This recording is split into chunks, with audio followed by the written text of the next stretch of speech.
تیسرا ریزولوشن جو آج آپ کو خود سے کرنا ہے وہ ہے the company you keep in life. I always believe that you are the average of 5 people you spend most time with. کہ آپ ان 5 لوگوں کا اوسط ہیں جن کے ساتھ آپ زندگی گزارتے ہیں. کہا جاتا ہے کہ چاول اگر کم کے ساتھ مل جائے تو کسی کے مستق تک پہنچ جاتا ہے، اور اگر دال کے ساتھ مل جائے تو کھچڑی بن جاتا ہے.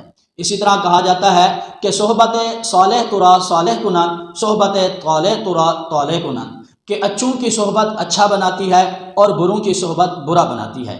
اس کو میں ایک اور مثال سے اکثر سمجھایا کرتا ہوں کہ اگر آپ کسی پرفیوم والی شاپ پر جا کر بیٹھیں، اگرچہ آپ پرفیوم نہ بھی لگائیں تو وہاں پر بیٹھنے کی وجہ سے آپ کے جسم سے، آپ کے کپڑوں سے خوشبو آئے گی.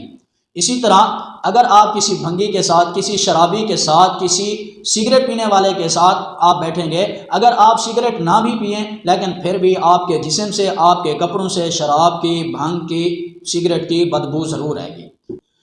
دوستو، ہم کیسے ہیں اس سے زیادہ امپورٹنٹ یہ ہے کہ ہمارے فرینڈز کیسے ہیں. جیسے ہم صلاح لیتے ہیں، جیسے ایڈوائس لیتے ہیں، جیسے مشورہ لیتے ہیں، اس کا سیدھا اثر ہمارے دل پر پڑتا ہے. اگر فرینڈز اچھے ہوئے، صلاح کار اچھے ہوئے، مشورہ دینے والے اچھے ہوئے تو وہ مشورہ بھی اچھا دیں گے، اور جب ہم ان کے اچھے مشوروں پر عمل کر کے زندگی گزاریں گے تو خود بخود ہماری زندگی بے مثال، شاندار، خوشگوار، پرامن اور پرسکون بن جائے گی.